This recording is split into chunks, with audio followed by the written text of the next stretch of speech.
Hello, everyone, to episode number 3 with Evita. And today we'll talk about are people that travel, that planning your travel trips, event, are crisis managers or just highly paid nannies? What is the importance of trust and many more things that I find exciting and hopefully will as well.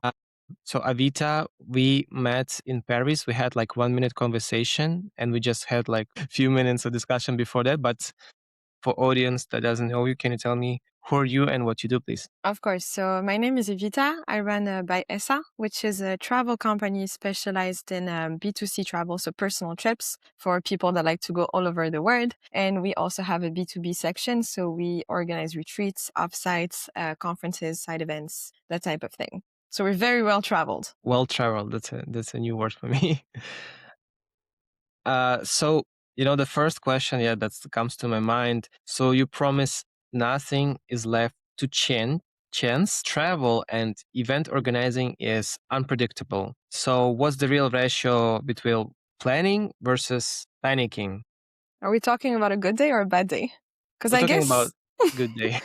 Okay, on a good day, I would say it's 70% to 30%. The actual planning, so dealing with the vendors, mapping the whole experience, that's where kind of the creativity of this whole job lies. And it's honestly your favorite part. But the 30% is, I like to call it firefighting, which means that, for example, let's say we had a 25 people villa pretty recently that was booked 3 months before, that got flooded 6 hours before they arrived. Yeah, Wow. traumatizing. Basically, our job is putting out fires without the client seeing it. So we're making it look seamless, at least, when it actually took 87 emails and WhatsApp to fix the situation. Yeah, I understand you. So, for those who don't know, me and Evita were kind of colleagues. I also worked in hospitality before doing Web3.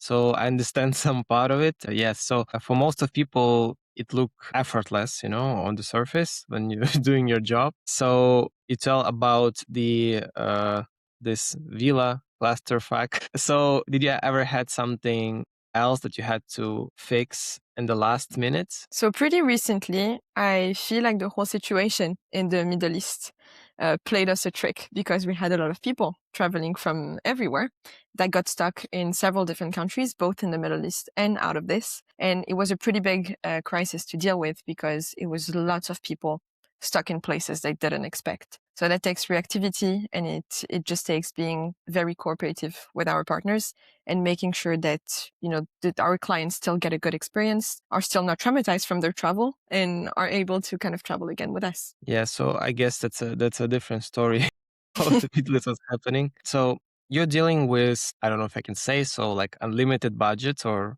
high budgets, zero patience. So do these high net worth individuals, your clients, they actually enjoy the trips, or is just like ego flex for Instagram?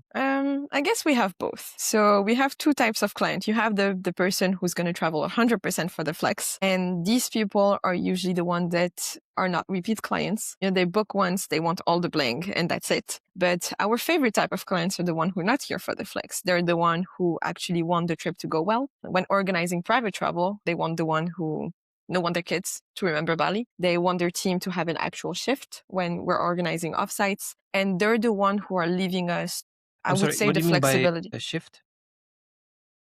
I would say people, when they're organizing offsite for their team, they have a few objectives. So either they want to reward their team, they want something to shift because they have something to fix within their team. And I guess the people who are trusting us with making the decisions on their travel, they're trusting our expertise. They're the one who are repeat clients. And it's not a matter of budget, it's a matter of trust. Exactly. So we talked, it seems like word trust is coming up a lot, and I understand it as well. It's very important in the world when people, they think they can just buy their way out of any problem. How do you establish real authority and trust with them? So the cycle is very long. When we meet someone, whether it's a private client or it's a corporate client, and usually, those are the clients that work with us on both. The cycle is quite long because it's a human business. We're very high touch. We're not mass market. There's some business that build their whole DNA on, like AI and just having the most many clients in the world. But this is not how we operate. We run a human business, and human relationships takes trust, and we learned it the hard way. For example, we have a few CEOs, investor, C-suite executives that are trusting us with their families, and trusting someone that you don't know with your family, with your team on the most important week of the year. That takes a long time, and it's not something that can just be made on a pitch deck. You have to prove value on 1 trip, 2 trip, 3 trip, and then they just give you more and more important projects. Yeah, I understand that. So I want to share a story as well. So for those who think they can just do it everyone themselves with I was also this guy, and mind you, I had like experience in events, I had education, etc. So we had the event at ECC Cannes. It went great, but I realized how many things were missing on the day of the event, and it's just like by luck, 1 hour before that. Okay, I need to print this. So somehow I managed it out, but the professionals at Evita that can share more. So do you have like a story of the single dumbest mistake people make when they're trying to booking websites? We don't get personal, right? Maybe Okay, it's a story that's from all a right. friend. So, okay, I guess I'll just go broader on the question of AI, because people are asking the question about AI a lot. And they're asking us, do you think that AI is going to take your job? And right now, everything can pretty be booked online, or it can be researched with a single search from Gemini, ChatGPT, Claude, whatever you use. And I guess in that moment, when everything is so easy of rich, that's where people need an actual person to talk to, because you want expert opinion, you want lively opinion, and you want someone who's actually been there and know how you travel, know what you like, know your preferences. And that's where the human kind of comes in. Of course, we use AI. Everyone uses AI. And I actually do recommend to people, do your research. Tell me what you want to do. Tell me what you like. Tell me the places. Tell me your preferences. And then we're able to kind of curate something that fits their personality, that fits what they want. And at the end of the day, it's not us against AI, it's us with AI.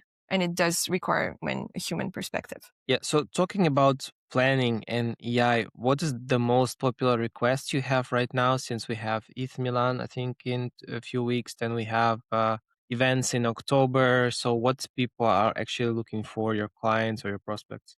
So right now, company retreats, employees retreat are a big thing, because we're getting into summer, I guess. So we're having 3 types of clients. We have the personal clients, as I said, travel with family, travel with couples, that type of thing. We have investors and prospect conversion, as I like to call them. So let's say a leadership team wants to convert some prospect. They want them to become clients. That's one big trip that we organize. And the last one, which is becoming more and more popular, are companies investing in their employees. So because it's going to be the summer season, and everyone travels on summer, we're getting more and more requests for CEOs wanting to reward their employees, to align with their team, and to bring their team into these beautiful places in order to start the year right when it's going to be September. Yeah. So it's a rewarding time for those companies that did good. Yeah.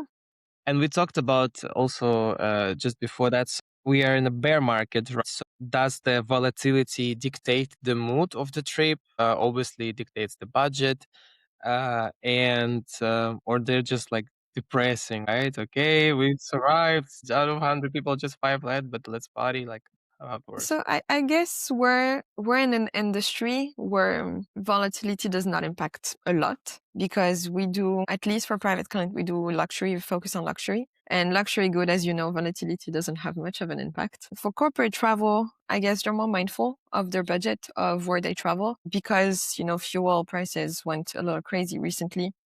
They're choosing closer destination to their head office. So Europe has been a big destination. When people used to travel to Thailand for an offsite, now they're focusing more maybe on Greece. We've seen a few retreats in Switzerland, in Italy, south of France. Those are big destinations right now. There was a quote that you told me yesterday about the market. Do you mind repeating it? I will clip it.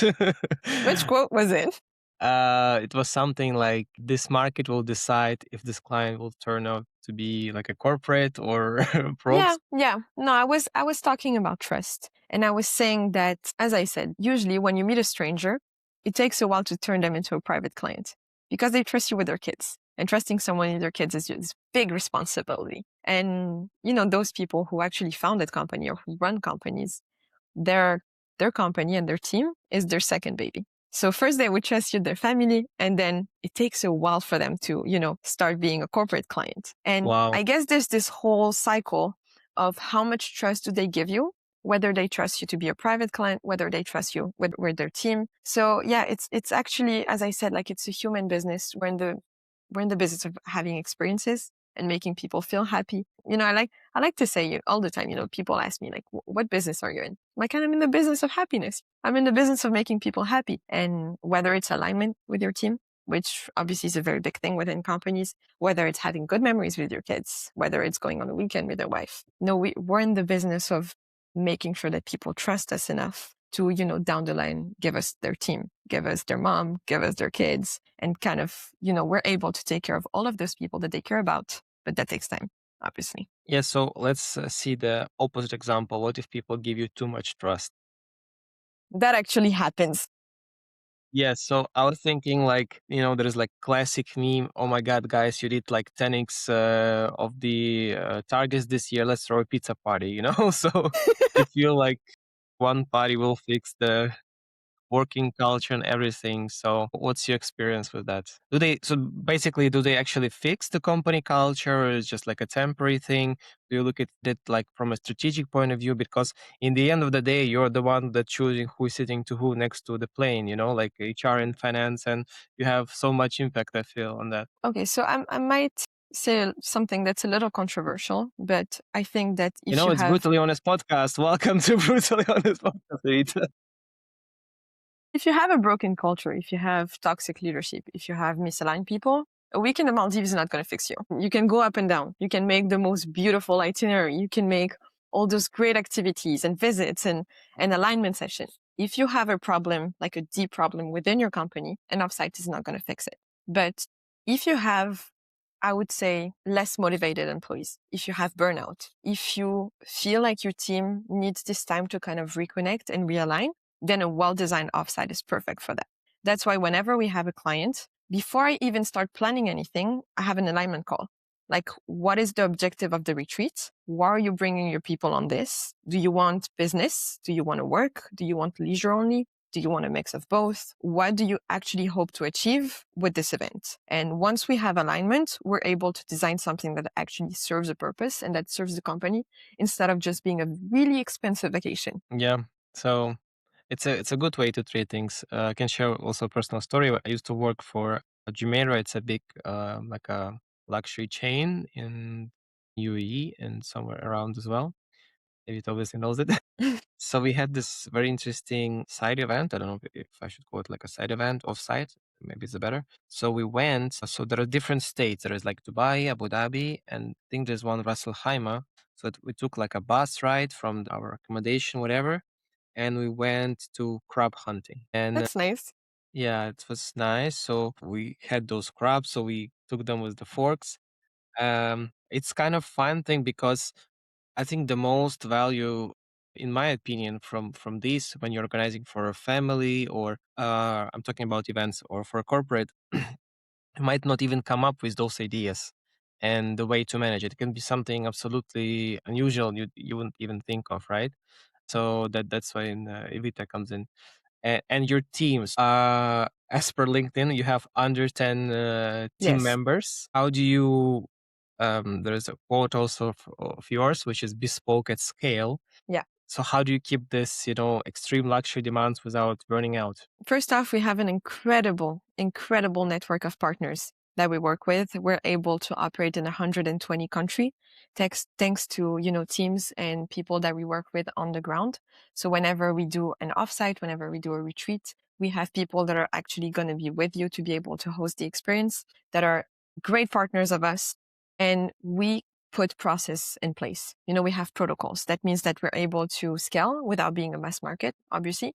But Is there is you like a know, secret protocol name like Code Red? Someone that's or my something secret. like this? That's my secret. I won't tell Okay. you that. But I guess, we have preferred partners that we work with. That's a big thing. We have favorite vendors. We have contingency plan if anything, goes south at some point. And I guess having these protocols in place ensure that you can scale without sacrificing the experience. And on the human side, No, we're growing little by little, takes time. But we don't plan on being, those mass market cookie cutter experience. Fair enough. So do you have a code, brutally honest time? Do you have a code, let's say, okay, you're planning a trip for a husband and wife, and then his mistress comes in. You have a code that say, okay, code red, cancel out. And what's the plan in this Have scenario? you been to the hospital at some point in your life? In hospital, I've been, yeah, several Yes. times. Do you know how they have code blue and code red and code pink and all of that? Yeah, I've heard of it, yeah. Yeah. So then we have it. We have But it. it's just very, very well hidden. So you would never know about it. Okay. So to know more, subscribe to Evita. She might give you a book, I might something. tell you down the line. And please don't travel with your mistress. Okay, that's a nice insight as well. Right. So, what we talked about Dubai, which is not the best Yeah. city to travel right now. Uh, what do you think? Which city should be banned for corporate offsites forever? I guess I wouldn't say a city in particular, but I would say any place in the world that requires you to take more than 2 connecting flights. If you take more than 2 connecting flights, your team is going to arrive destroyed and you're going to lose a day out of something that should be concentrated productivity or concentrated fun. So yeah, So it should be easy to travel, yeah. something that requires too much. Destinations that are relatively easy to travel. I like to say 2 connecting flights because, maybe taking one flight and then, just like a little bit by road is fine, but you want people to kind of be well rested when they arrive, just so they can jump into the experience right away. All right. So for the next question, you said yourself you might get in trouble. So what is the most? I'm rethinking. I'm rethinking. That's the feeling I want to get. So what's the most overhyped hotel chain or hotel right now, in your opinion?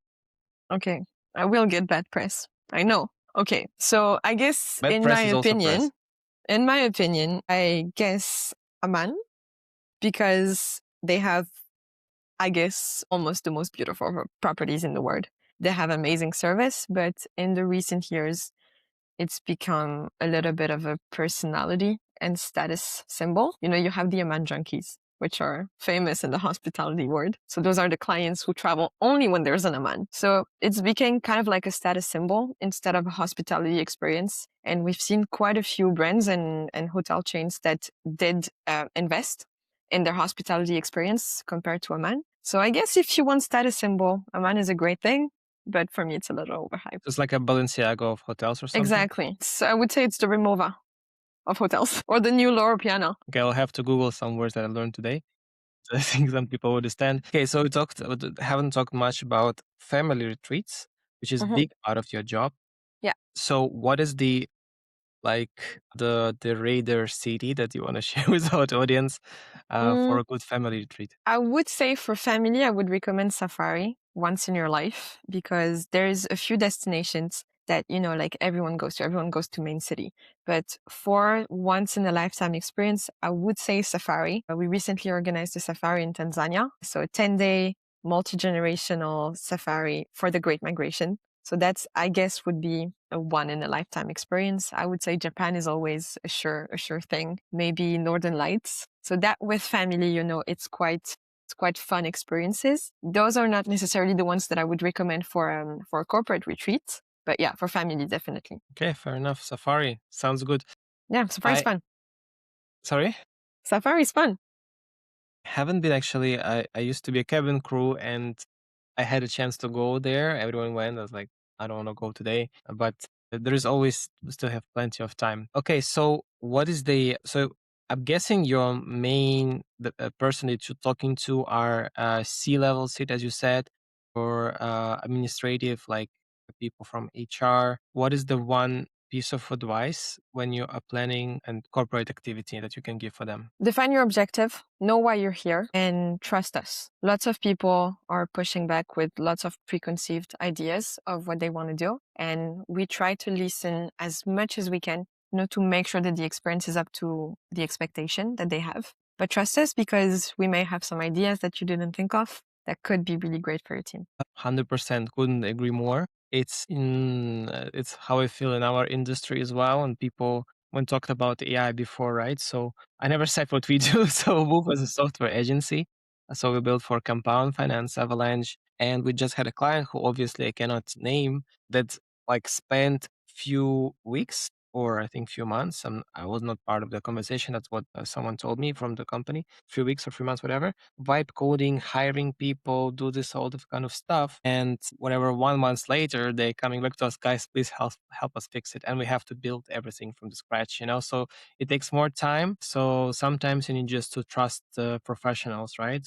Or I think everyone has their job, and it's important for everyone to be able to do their job to the best of their ability. We're experts in travel, or at least I hope. Some people are experts in tech, in cyber, in whatever they want. We work with a few tech companies. They are not travel companies. They use us to make sure that their travel is what it should be. And whenever we have cybersecurity or whatever it is needs, we're not going to do it ourselves. You should kind of leave everyone to their industry. yeah, fair enough. Right, Evita, surprise time. I don't know if you watched these previous episodes before. You have a chance to nominate someone that you might I haven't know. thought about it. I guess I put you on the spot. Or otherwise, you can like let me know in DMs. But if you can name someone that you would like to be our next speaker, I that would you have to wanna think might on that. learn something from. I'm sorry. I would like to think on that. I'm not sure. I guess being in travel and being exposed to a lot of companies in the tech and AI space, I would love to see someone from that space because it's always a very interesting industry. But I'll have to think on it if that's okay. Okay, sure, no problem. If no, we also always have our CEO Pasha, who was not on this podcast yet, even it's made for his Or company. you know what? I would actually love to see someone from an entirely different industry. Yeah. Yeah, Okay, I'll think about it as well. We'll think together. yeah, let's do that.